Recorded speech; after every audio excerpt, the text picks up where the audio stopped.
4, 3, 2, 1. Whatever you are, wherever you are, thank you for joining the Design of Everyday People live stream / podcast / Ask Me Anything, whatever you want to call it, where I speak to senior designers from all over the world and where you get to literally ask them anything. So stick around until the end to get your questions answered. I will chuck some in as we have this conversation if it's on topic. But let's start making this session as interactive as possible and involve you guys. Just tell me where you're tuning in from, where you're watching this from, and let's get the show started. This is the Design of Everyday People.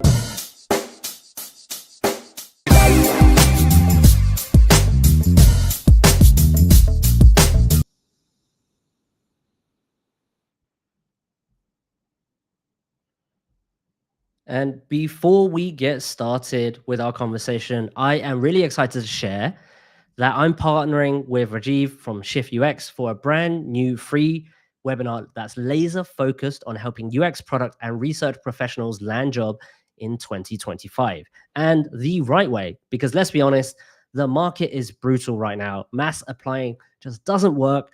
Generic portfolios don't work either. And being good at UX is frankly just not good enough anymore. So Rajiv has been on the front line coaching real designers through this mess. And in this webinar, the one I'm showing here, and you can access it here, he will be walking you through in this 2-hour session so you don't get stuck and you can fix whatever mistake you're making for good. So let me just flash this on the screen while I actually talk about it so you guys can actually access and find where to get it. So if you want to access, if this is interesting to you, just scan that QR code. But in this 2-hour session, he will touch on why 90% of applicants are invisible and how the top 10% think differently, how to fix your personal brand so you actually stand out in a flooded market, how to target companies that match your strength instead of hoping you'll fit, the brutal truth about why resumes, portfolios, and most outreach fail and how to fix that. So this isn't surface level advice. It's a blueprint for getting hired faster, even in the toughest market we've ever seen. The webinar is totally free. So, and it will take place on May the 30th at 1 p.m. EST. So scan that code or that QR code in the top, which I'll leave throughout this live stream. You can visit the link in the description if that's also your thing. If you're tired of guessing and you want a real strategy, don't miss this. Get hired in 2025. And let's get back to the show. Again, I'll leave that here next to the plant throughout the show. All right. So where were we, guys? Yes, of course.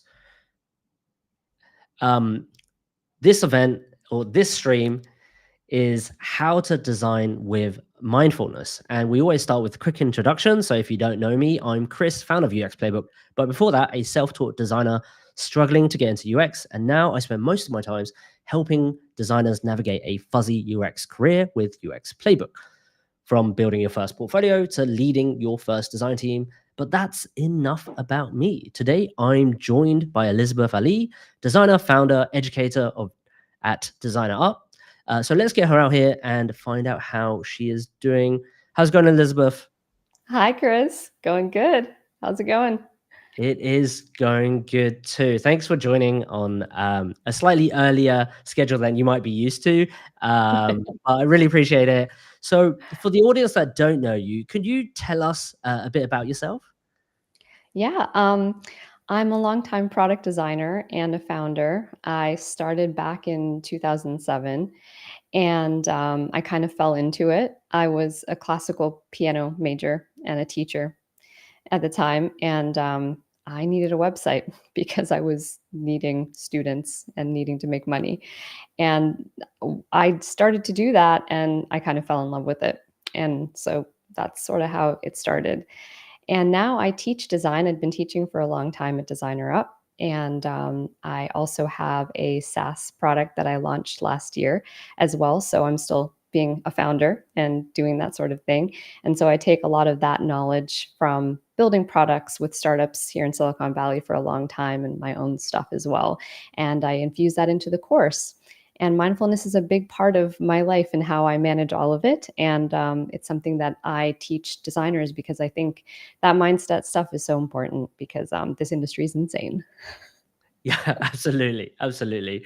So before we dive into the topic of today, I want to remind the folks that when something comes up, please drop it in the comments. So either I can bring it up naturally during conversation, I'll try and do the best I can doing that, or we'll answer your questions at the end, right? We want to make this as interactive as possible.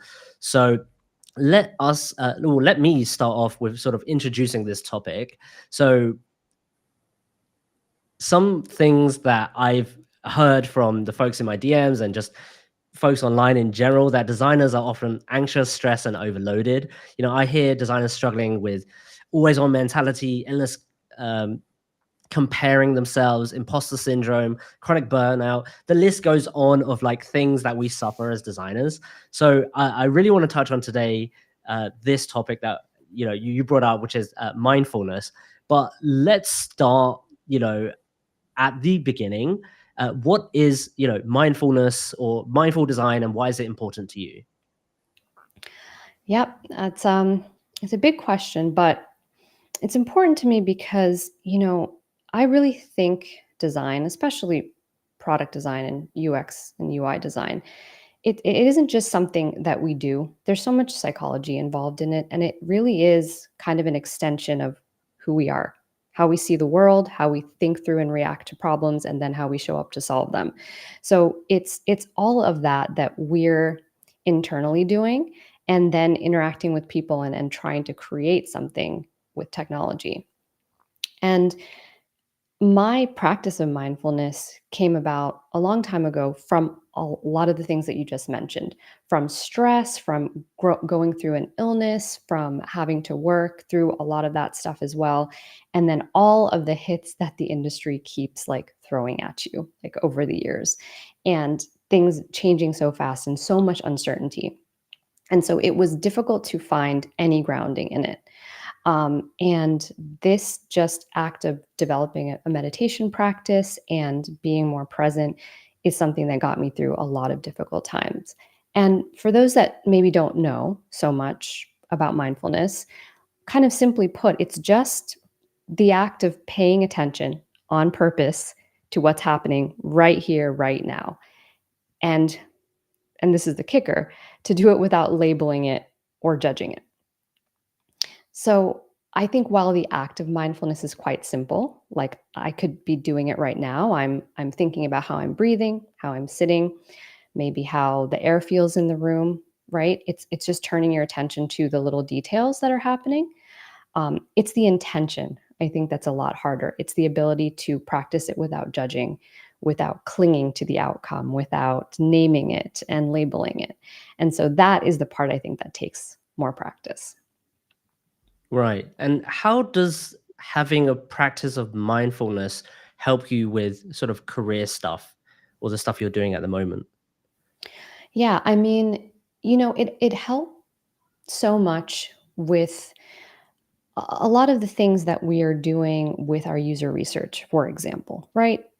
We talk a lot in this industry about empathy and developing that, and not judging your users, but trying to get feedback from them. You're talking to them, you're trying to not be biased, right? You're trying to not judge them. You're trying to coax out an honest story. You want to hold space for them, make them feel safe. So, a lot of that is a lot like what a psychologist might do when they're talking to someone, right? And you're trying to really talk to people about their problems and figure it out. And so, judgments get in the way of that. And when you're not aware of that and what you're thinking and what's happening in your mind and how you're making other people feel and how you're showing up, that causes a lot of problems. It causes issues in your career, the lack of self-awareness, right? The lack of self-confidence that maybe comes from you not feeling like you're worthy, and some of the things you talked about, like imposter syndrome. Those things subconsciously show up in how you present yourself, right? When you apply for a job, when you go for an interview. And a lot of it is not necessarily about skill, but, and you probably notice that there are lots of people, lots of designers that probably aren't even as good as you on paper, but they might land a job because they're just more confident. They're better at selling themselves. They're better at understanding people and communicating with them. And that is a type of stuff that having some sort of a practice, like whether it's meditation or just daily mindfulness habits or journaling, those things help us become more aware. And then we can kind of use that to measure, right, qualitatively some of these things that we can change or work on or, address. And I think that's quite the core of what it starts with in your career, because a lot of these career things are confidence issues. You're always trying to build over time, right? Be more confident in your work, in your portfolio, in your skills, in talking to people and communicating with your team, all that stuff. So yeah, it's just tied into everything. A question here, which is, do you think that introverted designers are typically naturally more mindful than extroverted? Have you seen any difference? And the follow up is, if you're introverted, do you then, like, if you're more mindful, would you become even more introverted? Because I can see a world where that happens, where it's like maybe analysis paralysis. You're like considering so many things that you might get paralyzed. What are your thoughts? Am I just kind of making stuff up? What's going on here? The funny thing about that is the term mindfulness can definitely make you think that it's all about being of the mind Mm, and thinking, but it isn't about thinking at all. It's not really about overthinking. And what I would say about introverts, I'm definitely an introvert. I do not get energy from being around people a lot. I do it once in a while and I really enjoy it. And, but I will be quite tired afterwards. I will mhm. need a week to recover. Yeah. Um, and one of the things I've noticed about the difference in terms of mindfulness is that introverts do often, I think, tend to be a little bit more in their heads and paying attention to things, little details in that manner. But they also tend to be quite critical sometimes, I think, of themselves and how they speak to themselves and how they judge themselves and worry and overthink. And sometimes that can be helpful because it can be quite an empathetic quality where they're constantly thinking about how another person might feel and that, exchange between them. But extroverts are quite mindful too, but they do it through the body a lot of times. They're picking up signals that are body language and that are not necessarily ones that we're thinking about consciously. And that is very useful. Those clues are just as useful, if not more useful, to mindfulness. Um, there is a, what is it? The 70-30-50 rule, 38-55 rule, or something like that about um, communicating with others, right? And it's that 7%, right, of what we say is communicated through the words, 38 through the tone of our voice, and then the last 55 is through our body language. That is more than half of the meaning that we are conveying through our body language. And so sometimes introverts will get into this place where they're thinking one thing, but their body is saying something else because maybe they're nervous or anxious or they're not like able to express it physically. Whereas an extroverted person, it just might feel so natural to move within other people's energies that they're just like, oh yeah, and they're saying God knows what, but it's all coming through in their body language, and that's actually right more than 50%. So I think there's strengths and weaknesses in both, and I don't think that any one is more mindful than the other. Sure, sure. And so yeah, I was just making it up, and I don't know what rabbit path I was going down, but anyway, yeah, I just thought that would be like an interesting thing to discuss. Um, let's get a little bit tactical here on like habits that you do sort of daily that kind of help bring out this kind of mindfulness.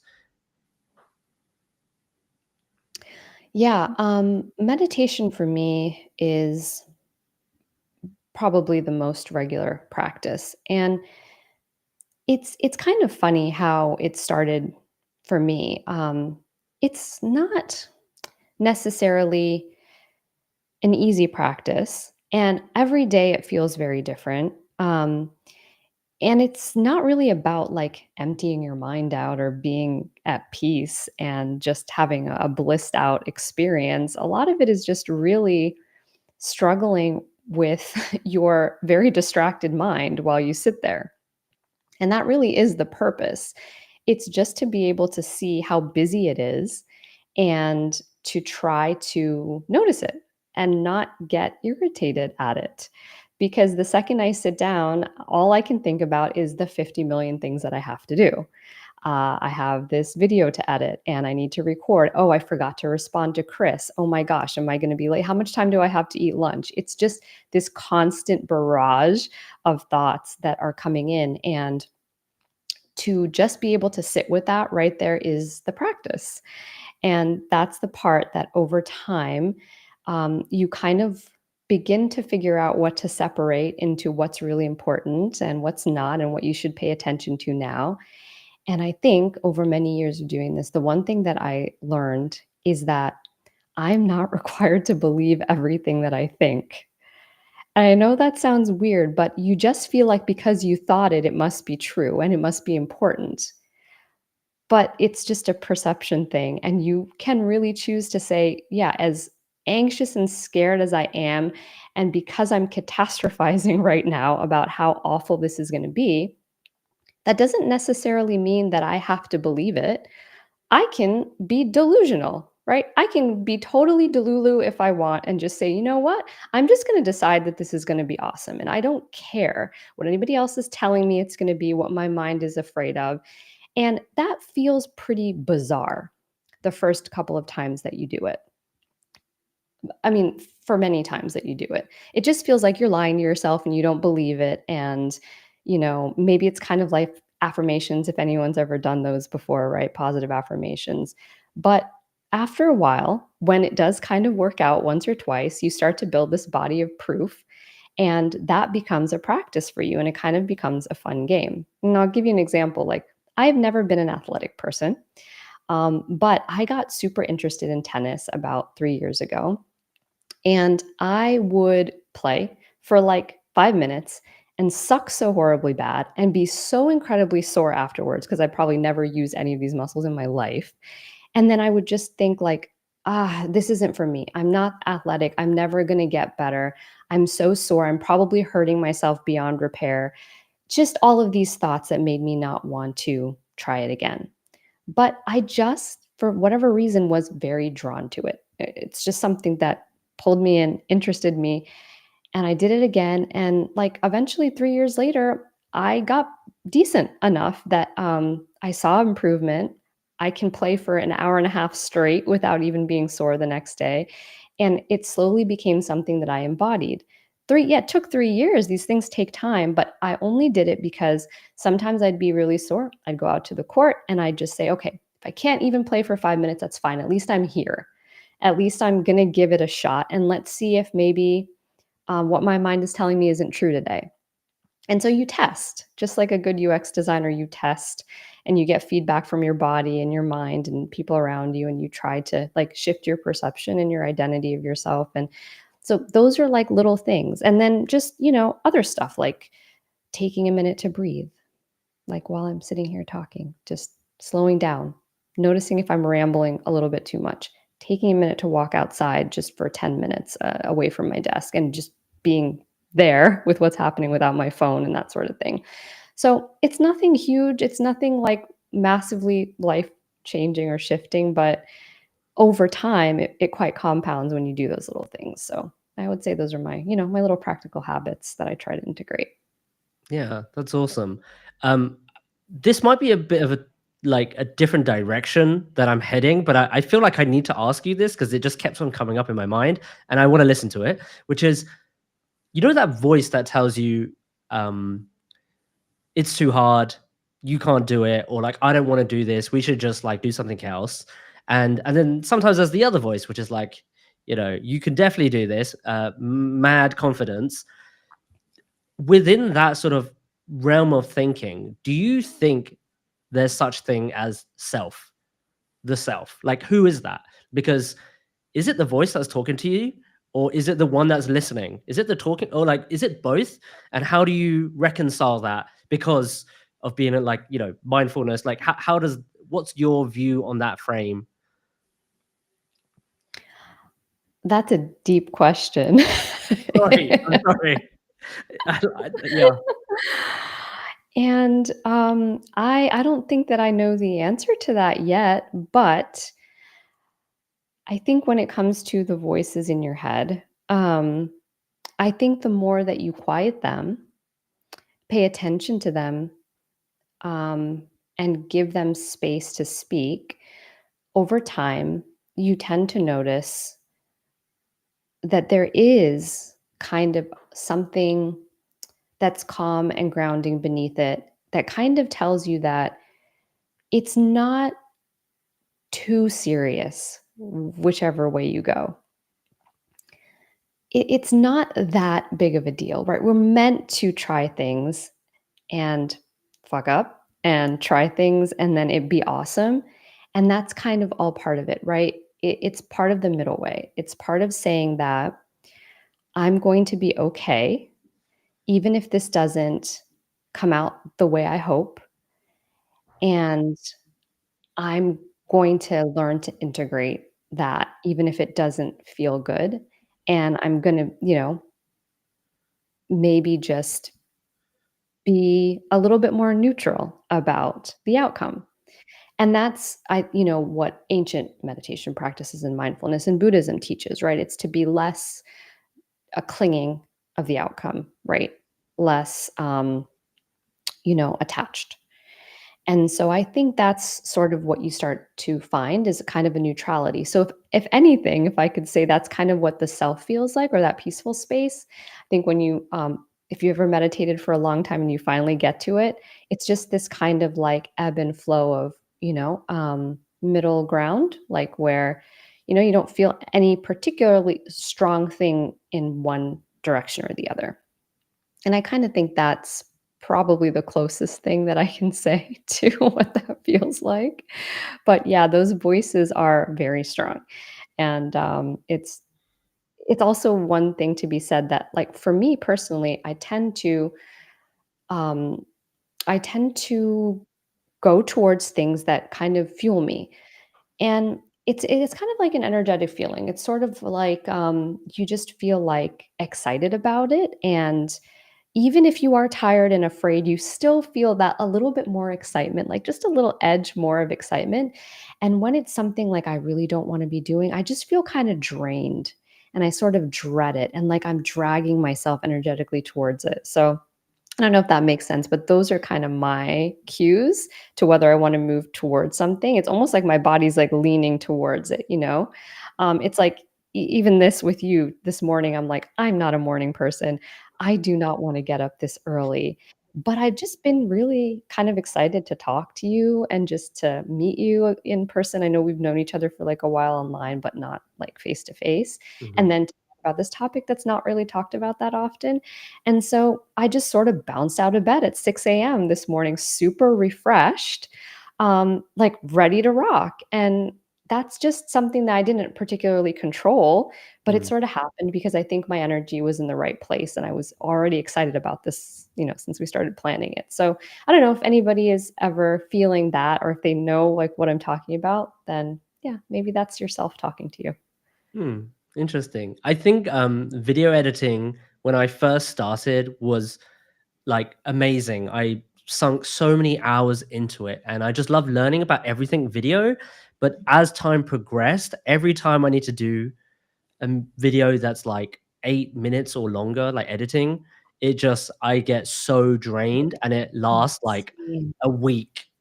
Right, Yes. where I used to be able to bang it out in a night, but Yeah. now it just does not work, and I'm like, I need someone to help because this is not working for me. Yeah. Yeah. That's exactly it. Like, I used to be able to batch record videos, Mhm. and I thought that I was, getting more done by doing that and saving myself time, but I would watch the footage from, like, when I was, like, on the 3rd video intro, and you could just see it in my face and my eyes. I just look tired, like, it's just not there, I'm not connecting, and I ended up scrapping that footage I don't know how many times and having to re-record it when for me, this is just me and how my mind works. I know that I can't focus on a bunch of different things at the same time. Like I can't think about two intros and two concepts right back to back. I need to finish one thing. I Mhm. need to do the intro. I need to record the B-roll. I need to edit it, like at least a rough edit in one day while it's all fresh in my mind. And then the next time I do another video, I don't mix and match anymore because it was actually sucking up more of my time in the end. So it's like just understanding how you work too. Like my friend, he batch records everything. He does like 10 intros and that's it. And then he goes back and does the other stuff later. And that works perfectly for him. That just, you know, Mhm. it depends. But I know what you mean. Like it is so hard just to get through one video these days. Oh yeah. Dane asked a question here that I think was very good and on topic. If you're a Mhm. fast-moving type A designer, how do you slow Yeah. down and try to be more present and mindful? Are there baby steps in this process? Oh gosh, yeah. I have had this problem a lot. This one's hard for me.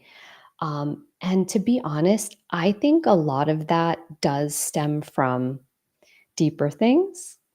Like for me, it was self-worth issues. It was not feeling good enough, and not feeling that I was doing enough. Because when you start to look at it, you kind of realize, why am I doing so much? Why do I feel the need to take on so much right now? And I realized that it was actually kind of the voice of an authority figure that I had taken on, that was kind of this little micromanager inside of me pushing me to do it, and it wasn't even me necessarily. And for me, that was classical piano. That's what I started in, and I was a classical piano major, and I had a lot of really strict, difficult teachers in my formative years yelling at me. When you think about classical music, it's one of those professions that really demand absolute perfection, perfection that you're never going to reach, but that you're, demanded to strive for anyway. And that is just one of those things that I internalize. Like you're not perfect enough. You're not doing it good enough. And when I realized that that wasn't my voice anymore, I didn't have such a overriding drive to always be producing and be productive. And so sometimes it really comes from examining things a little bit deeper and not just from some little habit that you can pick up every day.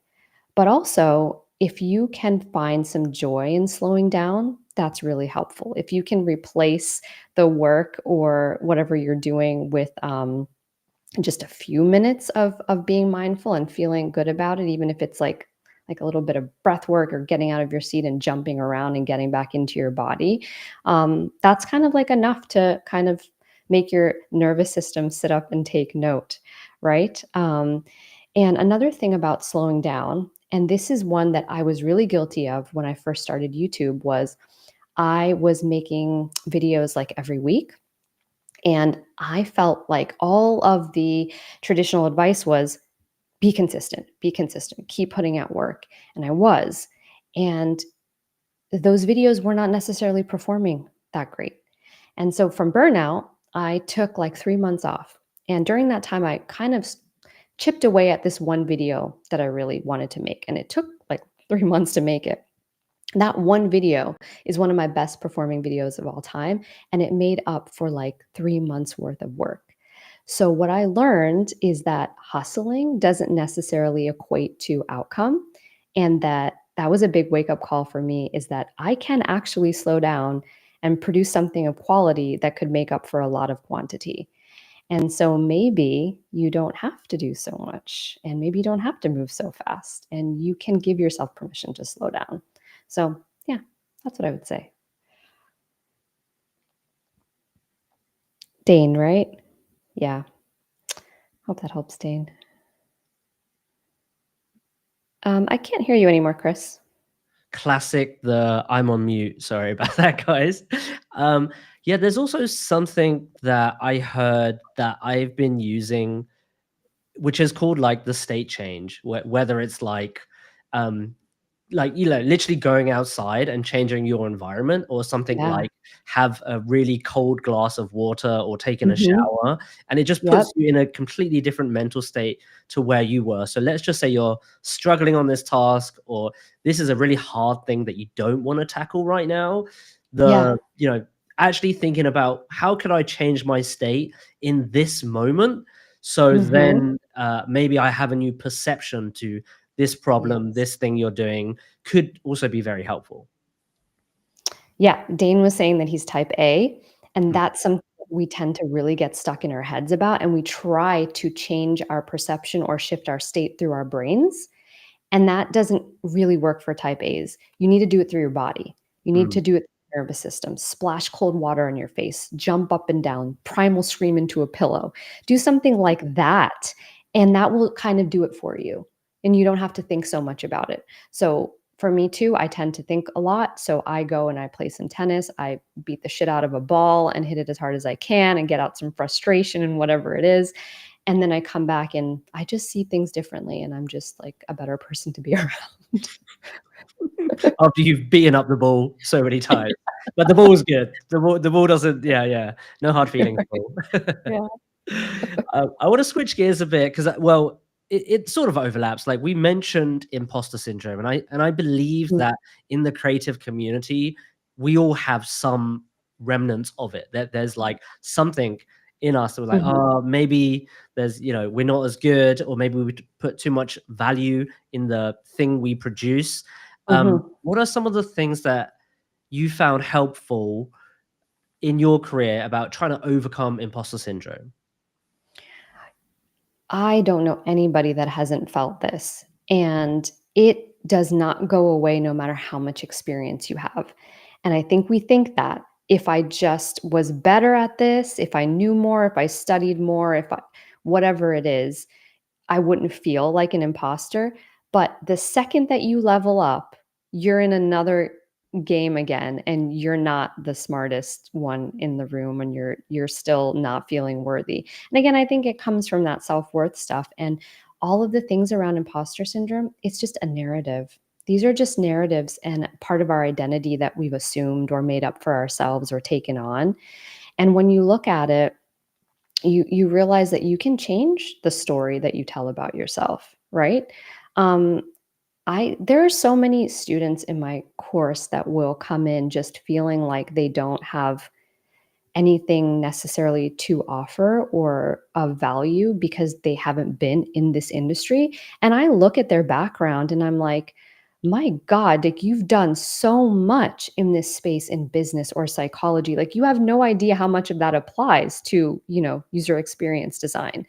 And just framing it differently and showing them how they can tell their story differently, they're like, wow, I'm like, "You're practically a UI designer, like UX designer already. You maybe just need some UI design skills and, need to understand how to connect the dots." And I wanna guess, Chris, that you know what I mean from all of the portfolio stuff and career coaching stuff that you do, right? Like, you'd be surprised, like, how much of them don't realize that. And, yeah, so the thing about it too is that you are never gonna be the one that knows everything in the room, but you are still gonna be the one that knows more about some things than anybody else in there. And that's I think without that, we wouldn't have much impetus to grow or to try anything new or to do anything. I think one of the biggest things is the relationship you have to your imposter. Not getting rid of it, but just changing how you view it and saying, "Hey, this is my friend that's helping me push to new things," right? This is my friend that's gonna make sure that in the next room, I know a little bit more about this topic that I never thought about exploring.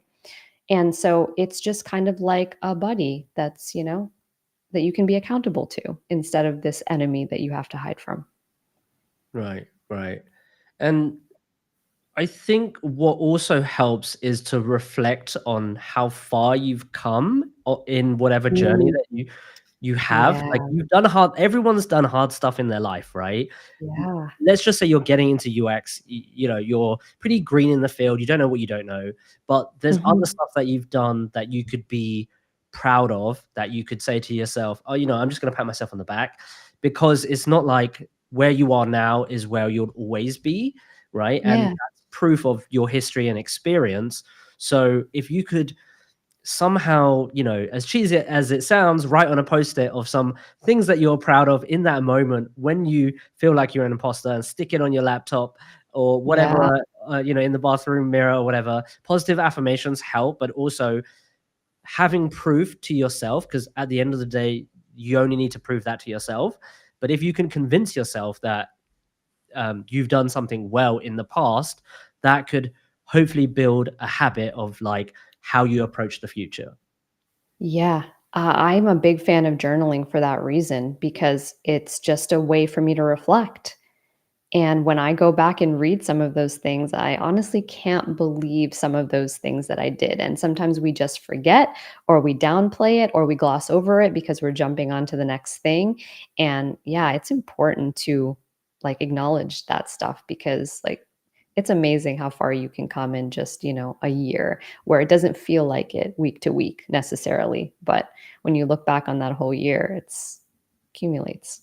Yeah, absolutely. And for the folks who are like looking for roles and stuff, I like to, or even trying to get a promotion, I've always done this practice of building a brag sheet, things you've done that's connected Oh, to like actually, I like that. your work at the Yeah. job you're in or in the Uh-huh. past. And those are just kind of ammunition to take to your manager, be like, can you fight for me Yeah. for this new role?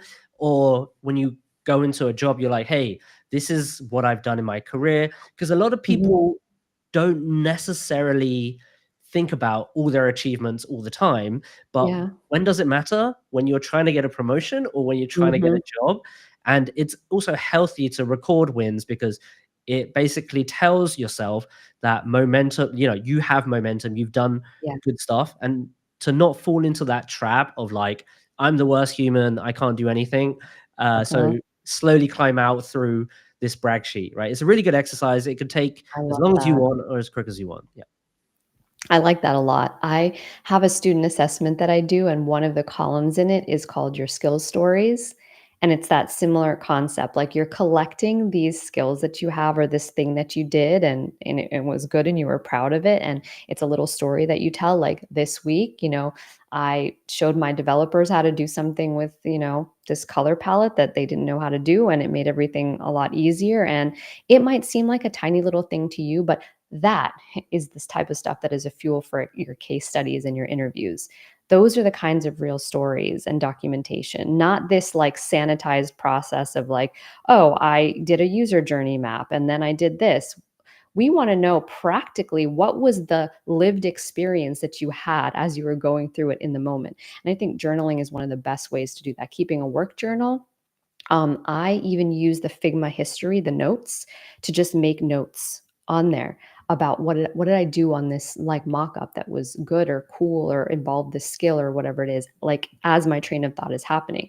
And that's again what mindfulness helps you do, helps you be aware of not just like what you're doing, but the stream of consciousness behind it and like the why, right? Like why you're making those decisions as you do it. And those are the things you forget in hindsight. So writing it down in the process is a really good habit. There's also one pro tip I want to share with my leads and managers, or if you have, people that report to you, is if you wanted your team to sort of embody this, like celebrate their own successes, but also other successes, you could sort of try to implement something like a recognition thing within Slack, right? I think there's a bunch Mm, of tools that you can just call out wins when they come, or someone that's helped you. You could even call out your own. But over time, you'll find that your team basically recognizes these positive things and will start to call them out. mm. And the people Oh. would also like it just feels more like a positive channel where like it's okay. Like if you cringe about like applauding yourself, you might not cringe about applauding others. It's usually a Mm, lot easier to say like, oh, you've done a great job, but I didn't. So like training that kind of like getting them over the hump of like applauding themselves by applauding others first could also work mm. really well. And there's like fun little things like leaderboards, and like you can Yeah. also have a recap right? Like 360 feedback type stuff where you can pull it up and then, again, say to your manager, like, hey, here's all the nice stuff that people said about me. So it's a really Yeah, good way to sort of reinforce that I positivity love within the that. team. Hmm.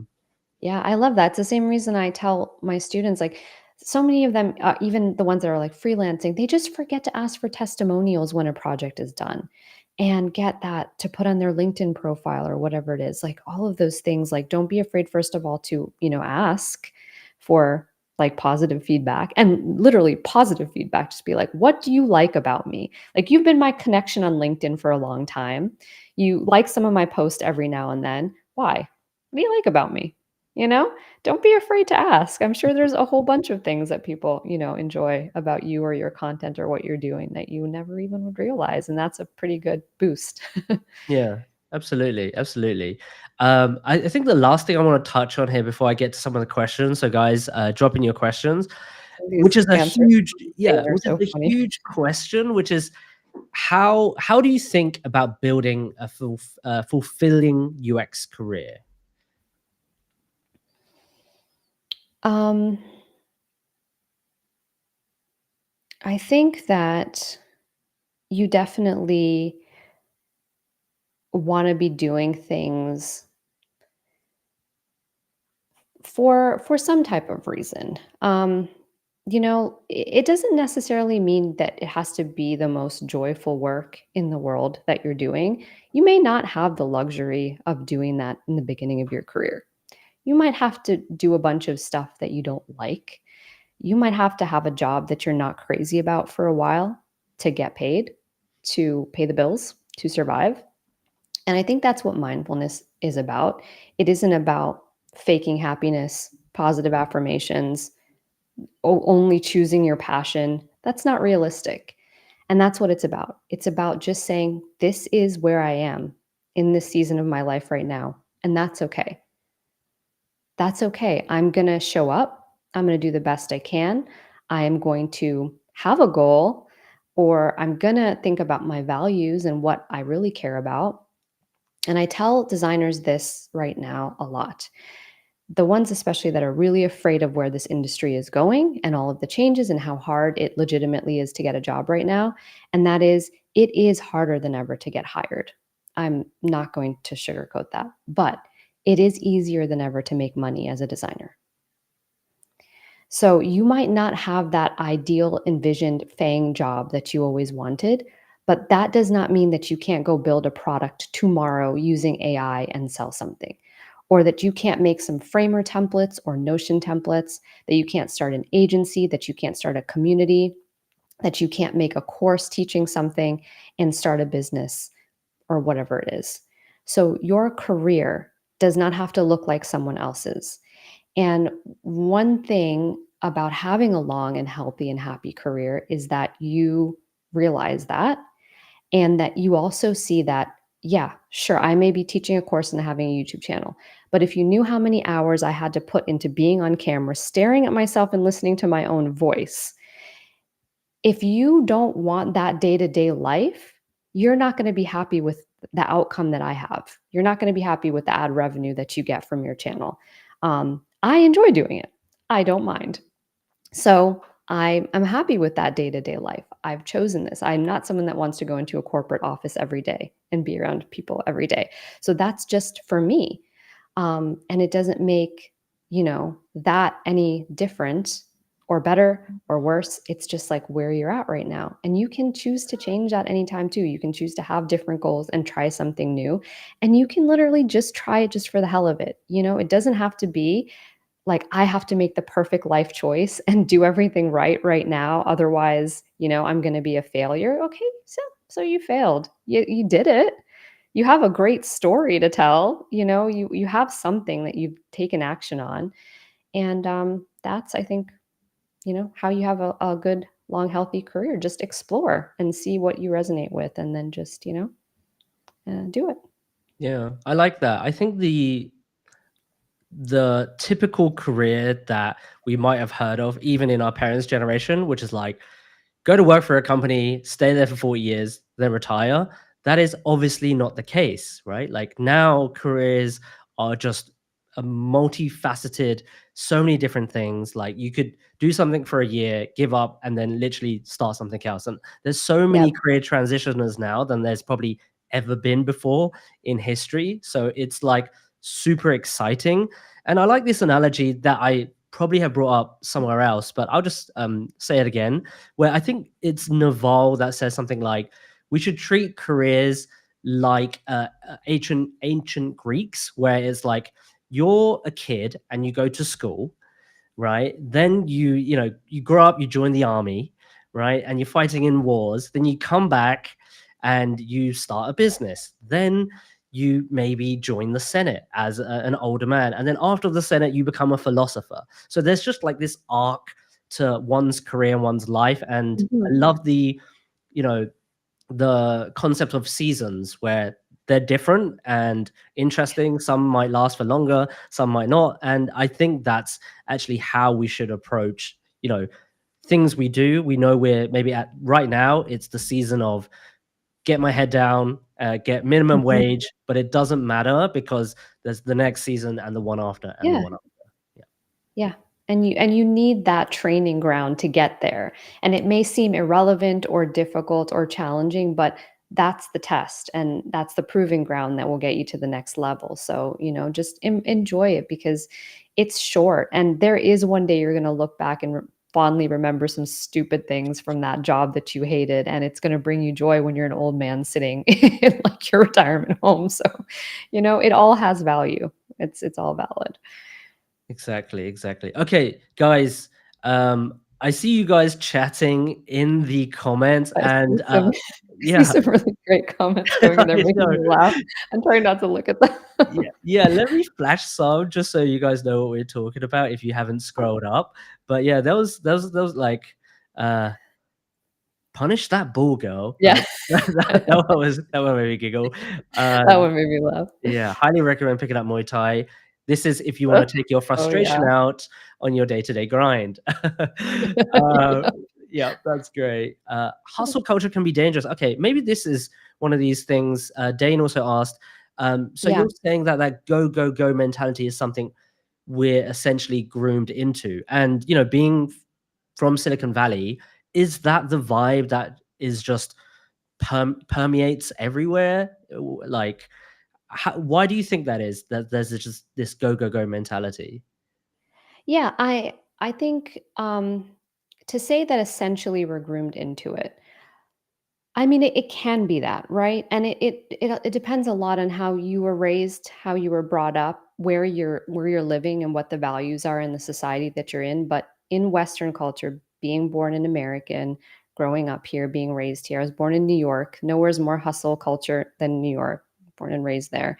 Then I moved out to Silicon Valley. Same thing, even worse in the tech scene. So the thing about it is that it is more true in Western society, right? I mean, if you were a farmer living in, somewhere, let's say in Asia, I think it would be different. But there is a hustle to it as well. There's a different kind of hustle, and it's all relative, right? It's relative to where you are and what you're doing.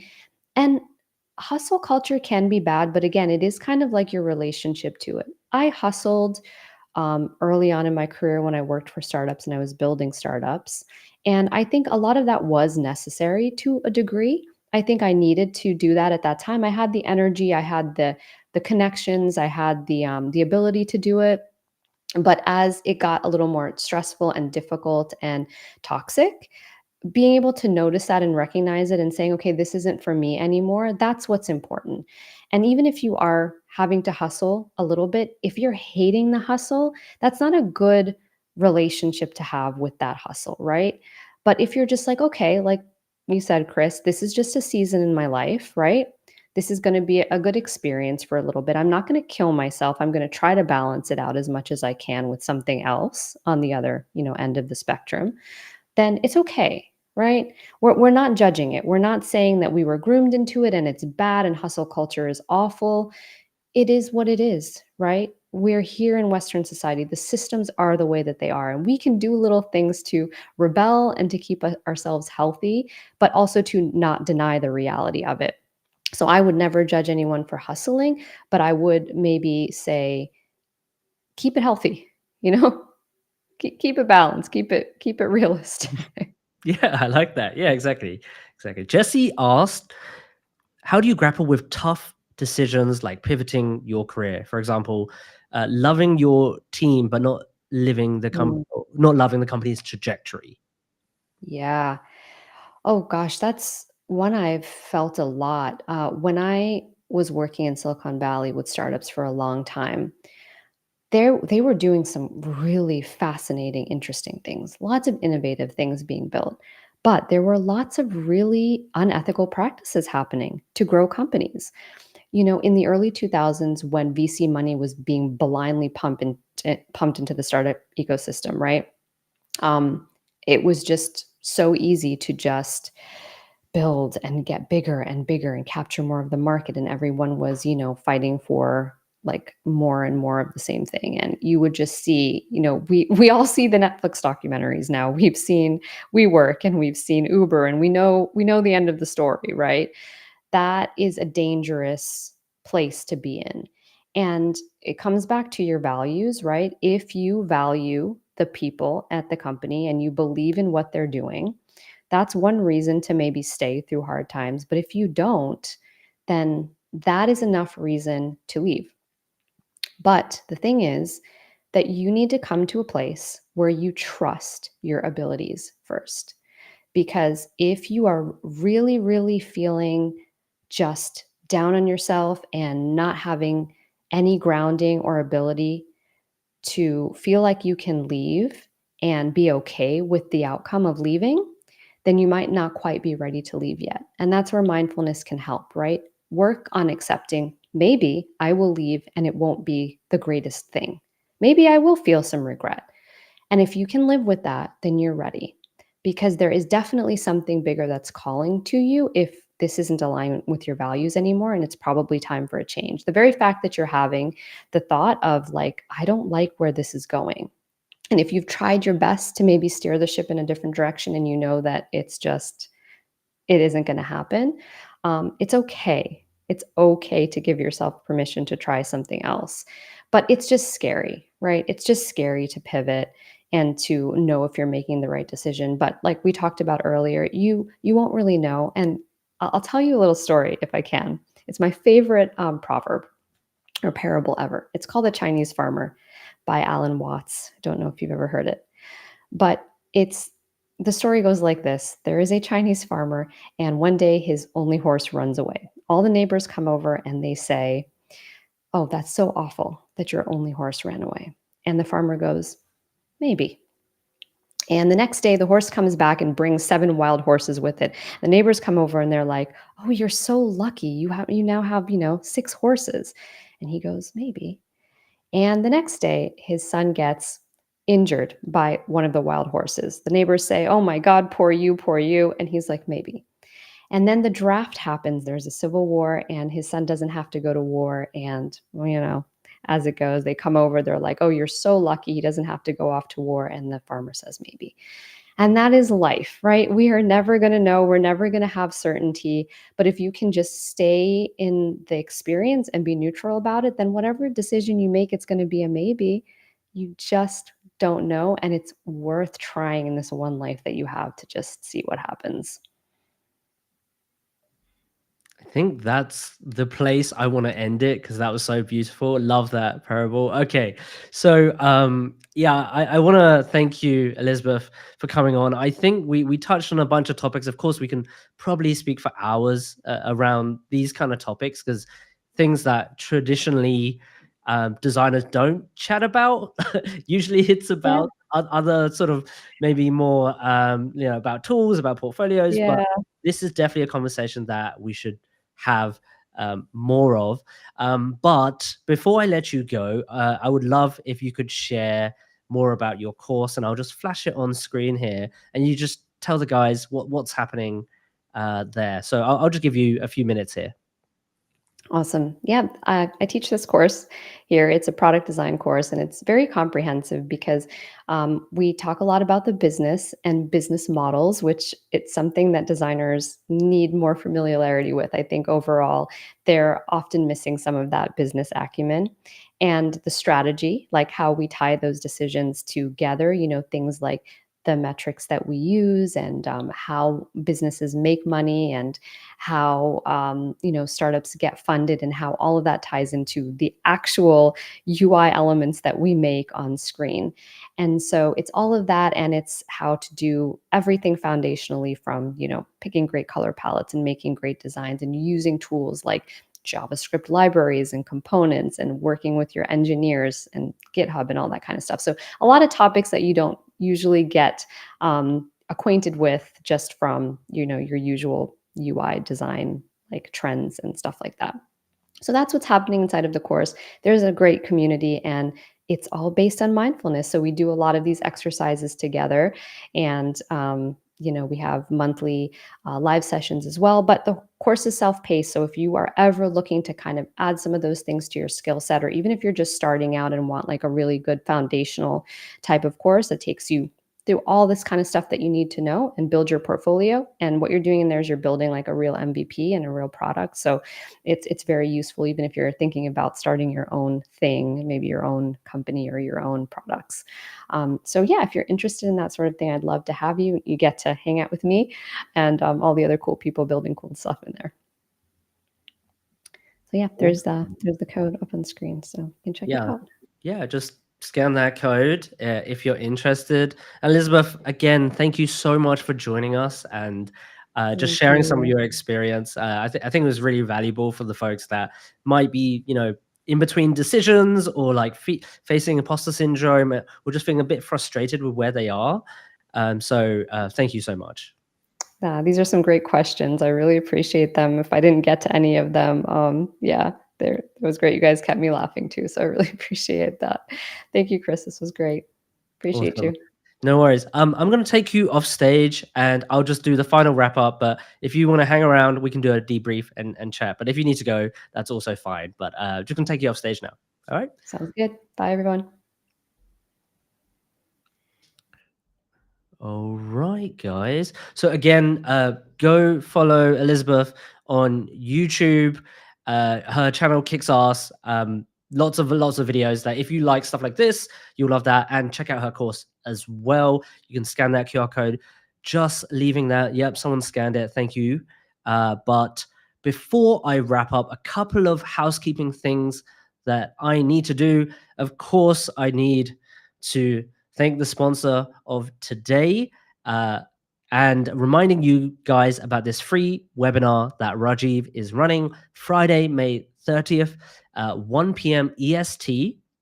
You'll be learning how the top 10% of applicants apply, how to stand out with your personal brand, how to target companies that match your strengths, how to fix your resume, portfolio, and outreach. So scan that QR code to register. It's not going to be recorded. It's a live webinar, so you don't want to miss out if that's something that you're looking to do. If you're getting ghosted, it's time to build a real job search strategy. And of course, the next stream is how designers can use Gen AI. No, that's not it. It's the next one is how to freelance for life with Sarah. She's been freelancing for a best part of a decade and built her agency and a couple of small businesses. She actually runs quite a few businesses as a solo designer. So I'm really excited to talk to her about, because that's what I'm thinking as well. So if you guys are interested in how to freelance, how to start your agency or build products, I think Sarah is a great person to sort of pick her brains at. So we'll be talking about how to attract and retain clients, because that's a struggle when you first start, how to start, sustain, and grow as a freelancer, not just your business, but yourself too, and how to balance creativity and business, and so much more. So to listen to that and to get notified, you can scan that QR code here or scan the one here. And I will be recording the next live from a hotel room in central London. And I'm basically doing like a few months on the road. So it won't be this background. See, bags are packed already. But yeah, so I'll be taking this show on the road. I'm not sure if I can do an in-person version because it kind of works better like this. But if you want to check out what's happening, subscribe right here. All right. Or you can head to live.uxplaybook.org. But I think that's everything from me. So until next time, bye.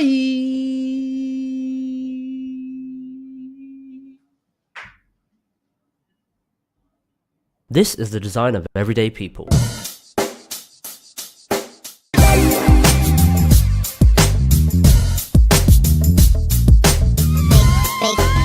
It sound right, boy.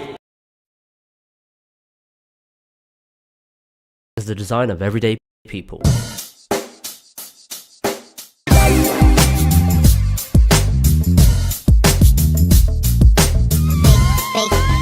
It sound right, boy.